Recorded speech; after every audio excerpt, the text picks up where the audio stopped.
નમસ્કાર, આપની સાથે હું સેજલ અને સ્ક્રીન પર તમે વરિષ્ઠ પત્રકાર જગદીશ મહેતાને જોઈ રહ્યા છો. આજે એટલા માટે જોડાયા છીએ કારણ કે એક એવા વિષય પર ચર્ચા કરવી છે કે જે મુદ્દો હંમેશાથી ચર્ચામાં રહ્યો છે. સરકાર કોઈ પણ હોય, પણ સિસ્ટમનો મુદ્દો હંમેશા સતત ચર્ચામાં રહ્યો છે. અને હવે તો જે સત્તા પક્ષ છે એના જ ધારાસભ્યો ખુલીને બોલી રહ્યા છે, પત્રો લખી રહ્યા છે, વિરોધ પ્રદર્શન કરી રહ્યા છે કે સિસ્ટમમાં ક્યાંક ખામી છે. જગદીશભાઈ, સૌથી પહેલા તો જમાવટમાં આપનું સ્વાગત છે. અને જગદીશભાઈ, આટલા વર્ષોથી ભારતીય જનતા પાર્ટીની સરકાર ગુજરાતની અંદર છે. કદાચ આજની પેઢીએ કોંગ્રેસનું શાસન જોયું પણ નહીં હોય. આવા સમયમાં ભારતીય જનતા પાર્ટી અત્યારે તો હવે ગુજરાતની અંદર 161 વાળી દાદાની સરકાર થઈ ગઈ અને ભારતીય જનતા પાર્ટીના જ ધારાસભ્યો, એ અરવિંદ લાડાણી હોય કે પછી જનક તળાવિયા હોય કે કેતન ઇનામદાર હોય, સરકારની સામે બોલી રહ્યા છે. અમુક ધારાસભ્યો તો એવા છે કે જે પહેલેથી બોલતા આવ્યા છે, પણ હવે તો પત્રો લખવામાં આવી રહ્યા છે. અને પત્રોમાં પાછું લખવામાં કેવું આવી રહ્યું છે કે ભાઈ, મારા વિસ્તારમાં તો મેં તમને લીડ અપાવી છે, હવે જનતાના કામ કરજો. એટલે સવાલ એ થાય કે અત્યાર સુધી આ સિસ્ટમનો સડો હતો, શું સરકારને દેખાયો નહીં હોય? જુઓ બેન, જેણે કોંગ્રેસનું શાસન અત્યારની નવી પેઢીએ જોયું નથી અને ભારતીય જનતા પાર્ટીના શાસનમાં જ ઉછરીને મોટી અથવા તો મતદાર બનવા સુધીની વયવાળા થયા છે, એ બધાને આજનો આ એપિસોડથી આપણે એક મેસેજ આપીશું, સાંભળવો જોઈએ કે આ બધા જ ભારતીય જનતા પાર્ટી જે છે, જેને અત્યારે આપણે વેઠી રહ્યા છીએ, સહન કરી રહ્યા છીએ, એ બેઝિકલી જે ભારતીય જનતા પાર્ટી જે છે એને વિચારધારા વાળા લોકો નથી. મૂળ ભારતીય જનતા પાર્ટી જે 1980 ની આસપાસ મુંબઈની ચોપાટીમાં જનસંઘમાંથી અલગ પડીને ભારતીય જનતા પાર્ટી બની હતી, એની આખી વિચારસરણી જુદી હતી. પાર્ટી વિથ ધ ડિફરન્સ એટલે ડિફરન્ટ એટલે બીજા કરતા જુદા પ્રકારનો પક્ષ, એવું કહીને એ લોકો સત્તા ઉપર નહીં પણ કમસે કમ જાહેર જીવનમાં આવ્યા હતા. અને એનું એમ કહેવાનું હતું કે બીજી બધી જ પાર્ટીઓ જે છે એમાં જ્ઞાતિવાદ છે, વર્ગવાદ છે, વિચારવાદ છે, પછી એમાં પરિવારવાદ છે, બધું જ છે, કોમી બોમી બધું જ. અમે લોકો જનતાના પ્રતિનિધિ છીએ, એટલે ભારતીય જનતા પાર્ટી કે ભારતીય જનતાની જે આકાંક્ષા છે એને ખરા ઉતરવા માટે થઈને અમે મેદાને આવશું. નંબર 1. નંબર 2, અમારે અંત્યોદયનો ઉત્કર્ષ આજ અમારો ધ્રુવ મંત્ર છે. છેવાડાના લોકોનું કલ્યાણ થાય એ જ અમારો એમ છે. આ બીજી વાત હતી. ત્રીજી વાત હતી કે અમારે કઈ પામવું નથી, અમારે માં ભારતીને પરમ વૈભવના શિખર ઉપર પહોંચાડવાની છે. આ એટલે કે નેશન ફર્સ્ટ જેને હવે કહેવામાં આવે છે તે. અને કોઈ પણ પ્રકારનું તુષ્ટિકરણ નહીં, તમામ માટે સંતુષ્ટિકરણ. આ ભારતીય જનતા પાર્ટીના મેઇન ગુણધર્મો હતા, તુષ્ટિકરણની સંતુષ્ટિકરણ. હવે આવું બધું કરી અને સત્તા ઉપર તો આવી, જેમ તેમ કરતા આપણે બધા જાણીએ છીએ, સત્તા ઉપર આવી અને અટલ બિહારી વાજપેયીજી અને અડવાણીજી કમસે કમ જ્યાં સુધી હતા, એમાંય ખાસ કરીને અટલ બિહારી, કારણ કે અડવાણીજી તો હાર્ડ કોર હિન્દુત્વને વરેલા હતા, એની આપણે બધા જાણીએ છીએ. અને અત્યારે ભારતીય જનતા પાર્ટી જે ચારે કોર ફેલાઈ ગઈ છે એ ડ્યુ ટુ અડવાણીજી ઓનલી, કારણ કે એણે સોમનાથથી રથયાત્રા કાઢી હતી ને આપણે બધું જાણીએ છીએ ઇતિહાસ. પણ સવાલ એ છે કે હવે અત્યારે જે ભારતીય જનતા પાર્ટી છે એ ખાય બદલી છે. એને ગુજરાતમાં તો 3 દશકાથી આમ તમે કહો તો ગુજરાતમાં ભારતીય જનતા પાર્ટીનું શાસન છે. અને 2014 થી 19 ને 24 અત્યાર સુધીમાં નરેન્દ્ર મોદીનું શાસન કેન્દ્રમાં છે. હવે આમ ખરા અર્થમાં જે જોવું હોય બેન, તો જ્યારે આંબામાં ફળ આવે, કોઈ પણ વૃક્ષમાં ફળ આવે તો વૃક્ષની ડાળો ઝૂકે છે, એ ઊંચી નથી હોઈ જાતી. તો જ્યારે કોઈ પણ આવા લોકો પાસે સત્તા આવે તો સત્તા આવે એટલે એને વિનમ્ર થવું ઘટે. વિદ્યા પણ વિનયેન શોભતે, વિદ્યા વિનયેન શોભતે એવી વાત છે. વિદ્યા અર્થાત તમારી પાસે જે પદ પ્રતિષ્ઠા જે આવે તે એ વિનયથી શોભે, એકદમ વિનમ્રતા સાથે હોવું જોઈએ. અત્યારે તમને જે કહે છે કે અમે આ વિસ્તારમાં લીડ અપાવી છે એટલે અમને આમ કરી દેજો, ઓલા વિજયભાઈ શાહ વડોદરાના ભારતીય જનતા પાર્ટીના પ્રમુખ કહે છે જે લોકોએ અમને મત નથી આપ્યા અને વિકાસમાં પૈસા વેડફતા નહીં, એ વાત નથી. એ કહું છું ને, એ આ નવો ભારતીય જનતા પાર્ટી છે. એટલે અને આ જે અત્યારનો નવો ભારતીય જનતા પાર્ટી છે એને બગડવાનું શરૂ તો ઘણા સમયથી થઈ ગયું હતું, પણ એ બગડવાની પરાકાષ્ઠા એ પહોંચાડી દીધા CR પાટીલે. કારણ એવું છે બેન કે તમે કોઈ પણ દ્રષ્ટિએ કોઈ પણની ત્યાંથી સારી વાત કોઈના લ્યો, રાજહંસ હંમેશા મોતીડા ચણે. જગતમાંથી આપણે કહેવાય છે ચારે દિશાઓમાંથી મને મંગલ વિચારો પ્રાપ્ત થાવો, એવું સંસ્કૃતનું સુભાષિત છે કે વિચારો ચારે દિશાના વેલકમ છે, પણ મંગલ છે એ વિચારો પ્રાપ્ત થાવો. આપણી જે સંસ્કૃતિ છે, આપણી જે માન્યતા છે એ અકબંધ રહેવી જોઈએ, અને જે ક્યાંયથી સારું હોય તો આપણે લઈ લેવાનું. નજાકત પશ્ચિમી અદા હે और शर्म हिंदुस्तान का गहना, એ હોવું જોઈએ. તો આ ભારતીય જનતા પાર્ટીએ જે CR પાટીલ વાળી વાત કરું છું, એને તો ચારે તરફથી દુનિયાના કોઈ પણ વિચારધારાને વરેલા હો, તમે બધા ભાજપમાં આવતા રહ્યો. ભારતીય જનતા પાર્ટીના શીર્ષ નેતા નરેન્દ્ર મોદીએ તો કમસે કમ કોંગ્રેસ મુક્ત ભારતની વાત કરી હતી. CR પાટીલ તો વિપક્ષ મુક્ત જ રાજકીય વાત કરી રહ્યા છે, વિપક્ષ મુક્ત. કોંગ્રેસ નહીં, કોઈ પણ વિપક્ષ ન હોવો જોઈએ. એટલે જે કોઈ હોય આવો તો નાખો વખારમાં, આવો તો નાખો વખારમાં. આ જે પદ્ધતિ થઈ એને કારણે બે વસ્તુ થઈ છે.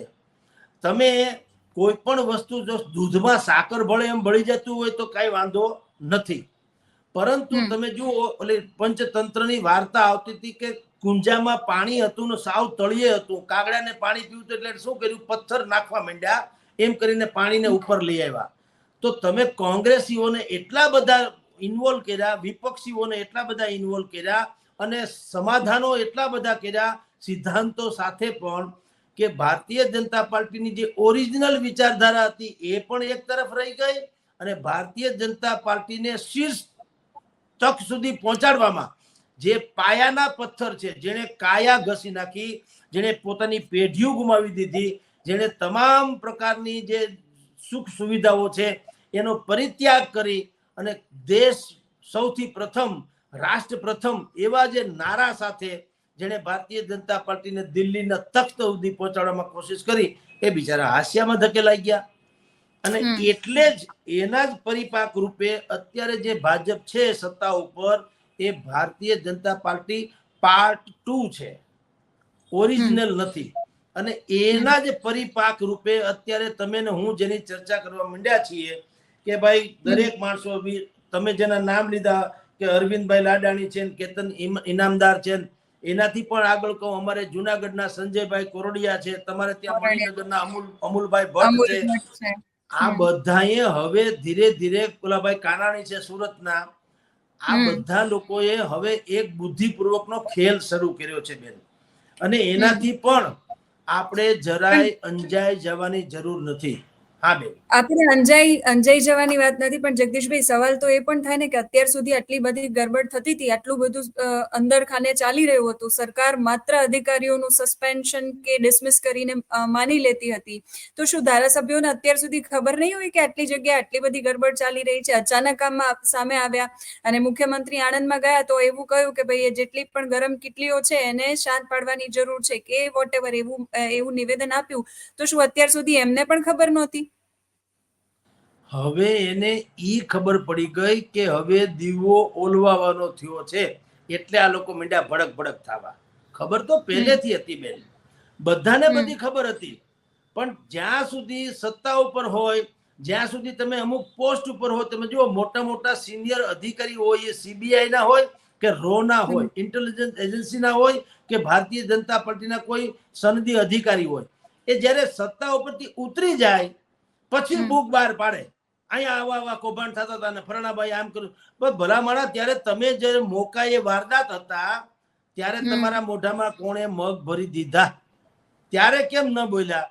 ત્યારે તમે માલ મલીદો ખાધો, અથવા તો તમે તમારી જાતની સેફટીમાં, ભલે તમે ધારો કે પૈસા નથી ખાધા, પણ તો તમે કમસે કમ એમ કીધું કે બોલ્યા 9 બોલાવા 9 ગુણ, આપણી નોકરી સલામત રાખો, દેશનું જે થવું હોય થાય.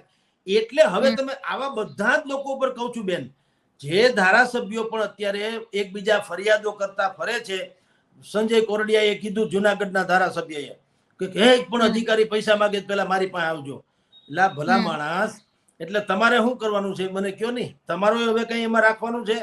અને અત્યારે તમને ખબર પડી કે હવે ભ્રષ્ટાચારી થઈ ગયું. ભ્રષ્ટાચારની કોઈ તારીખ કે મુહૂર્ત છે કે ભાઈ આ મુહૂર્ત છે જ્યાંથી ભ્રષ્ટાચારીઓએ શરૂ કરી દીધું ત્યાં સુધી બધા ધર્મની ગાય હતા? નેવર. આ બધા શું કામ ઉડ્યા છે બેની તમને કહી દઉં. આ લોકો આખી જમાત એને જે ઉલળવાનું કે હવે પ્રજા વિમુખ થઈ જવાનું, પ્રજાલક્ષી થઈ જવા, એની પાછળનું કારણ છે લોલીપોપ. બધાને ખબર છે કે હમણાં મહિના 2 મહિનામાં ગુજરાતનું સરકાર અને ગુજરાતના ભારતીય જનતા પાર્ટીના સંગઠનમાંથી આમૂલ ફેરફાર કરે છૂટકો છે. અત્યારે આખો ઘાણવો દાજી ગયેલો છે. એમાં એકે ભોજ્યો ભાઈ હાલે એમ નથી. એટલે બધાય છે ને હવે વહાલા થવા માટે થઈને અને પોતાની અસ્તિત્વ અથવા તો હાજરી નોંધાવવા માટે થઈને આ પડાપડી કરી રહ્યા છે.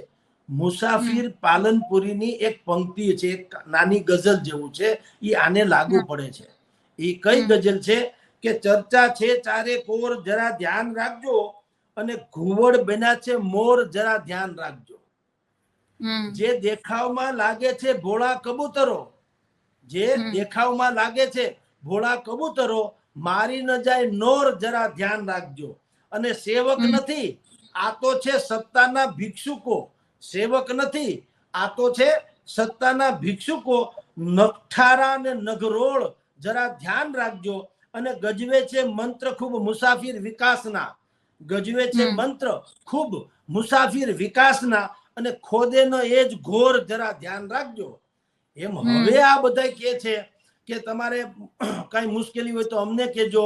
બીજા એક ધારાસભ્યએ કીધું છે કે વહીવટી તંત્રમાં અધિકારીઓ ધ્યાન નથી આપતા, પ્રજાના પ્રશ્નો બધા આવી રીતે ટલે ચડાવાય છે.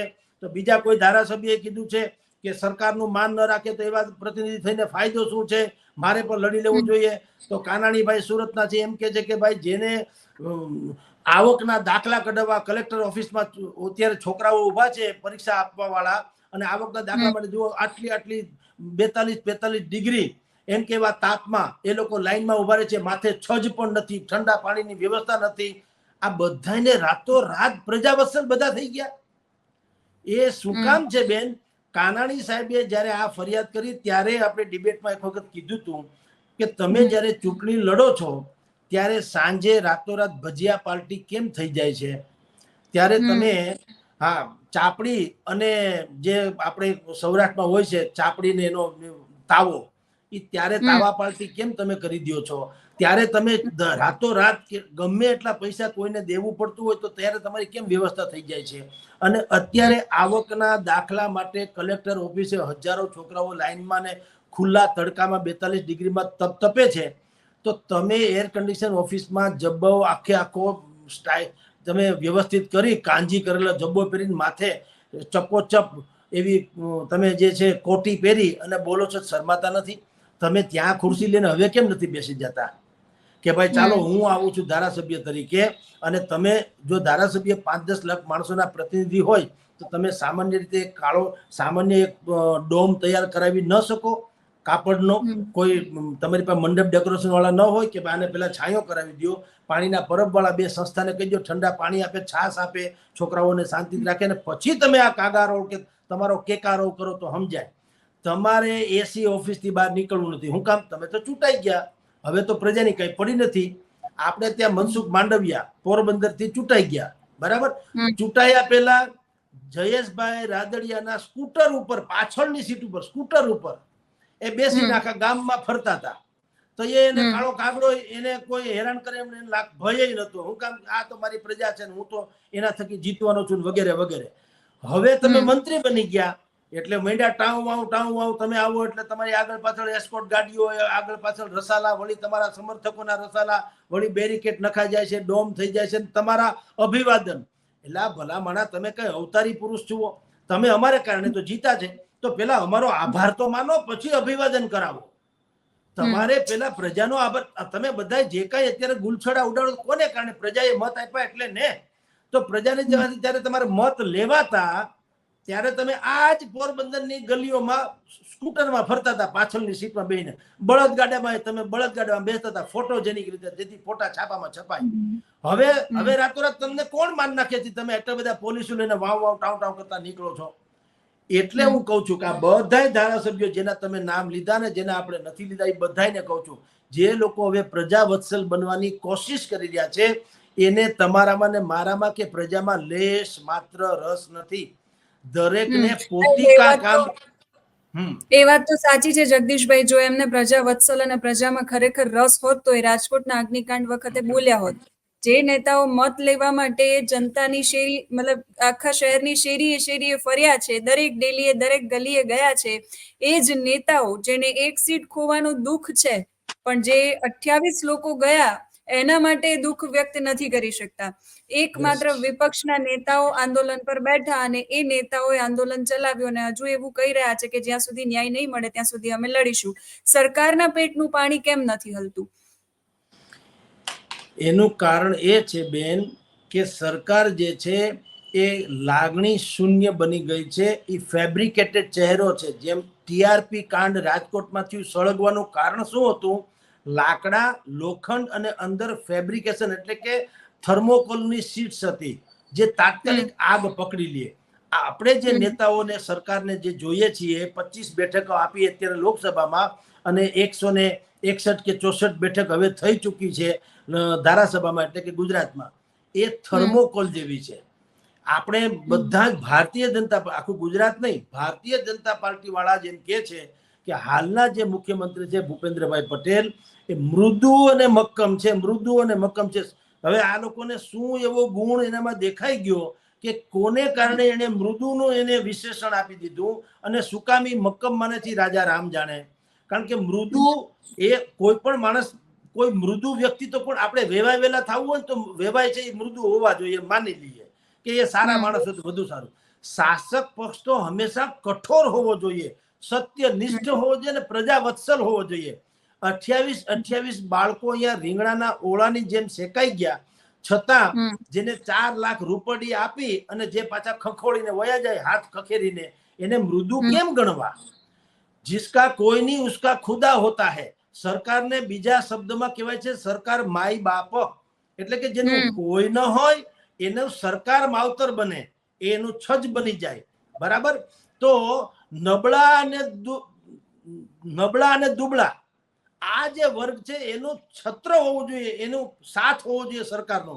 એને બદલે અહીંયા એક સબળા લોકોની ગેંગે, તમે લખી રાખજો બેન, આ બહુ પ્રોબ્લેમ વાળું છે. સબળા લોકોની ગેંગે નબળા લોકોના વંશ કાઢી નાખ્યો, આખી પેઢી ખતમ કરી નાખી. કેટલાય પરિવારોનો એકનો એક દીકરો હતો સાહેબ, અને એકના એક દીકરો આમાં કાયદેસર હોમાઈ ગયો, એટલે એની આખી પેઢીનું નિકંદન નીકળી ગયું. તેમ છતાં આ કહેવાતા મૃદુ એ સમાજના જે સરકાર છે એની મૃદુ તો ક્યાંય જોવા ન મળી, કોઈના આંખમાં આંસુ જોવા ન મળ્યું અને એનામાં મક્કમતાનો મોહ ક્યાંય જોવા ન મળ્યો. આજની તારીખે જે લોકો એના અસલી ગુનેગાર છે એ તો હરાયા ઢોરની જેમ હજી બધાને હિંગડે ભરાવતા ફરે છે. તો સવાલ એ છે બેન કે સરકારને શું કામ પાણી નથી હલતું? એ એટલા માટે કે આપણાથી ભૂલથી રાક્ષસી બહુમતી અપાઈ ગઈ છે. આપણી પાસે નિર્વિકલ્પ છે, ગુજરાત પાસે કોઈ વિકલ્પ નથી. હવે તૈયાર થઈ રહ્યો છે ભારતીય જનતા પાર્ટીને, જેમ ઓલો કૃષ્ણને જે કંસની માટે આકાશવાણી થઈ હતી, 7 છોકરા મારી નાખ્યા દેવકીને, એના પછી આકાશવાણી થઈ કે તારું કાળ ગોકુળમાં ઉછરી રહ્યો છે, 8મું સંતાન મારવા આવ્યો ને ઉડી ગયું, જે કઈ વાત તો આકાશવાણી થઈ હતી, તારો કાળ ગોકુળમાં ઉછરી રહ્યો છે.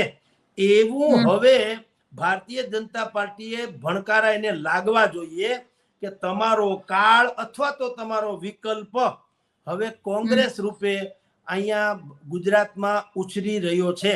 અહીંયા રાજકોટમાં 3 દિવસ સુધી 72 કલાકના જિગ્નેશ મેવાણીએ ઉપવાસ આંદોલન કર્યું, પછી ગેનીબેન અને અમિતભાઈ ચાવડા સહિતના નેતાઓએ આવીને પ્રોટેક્શન કર્યું.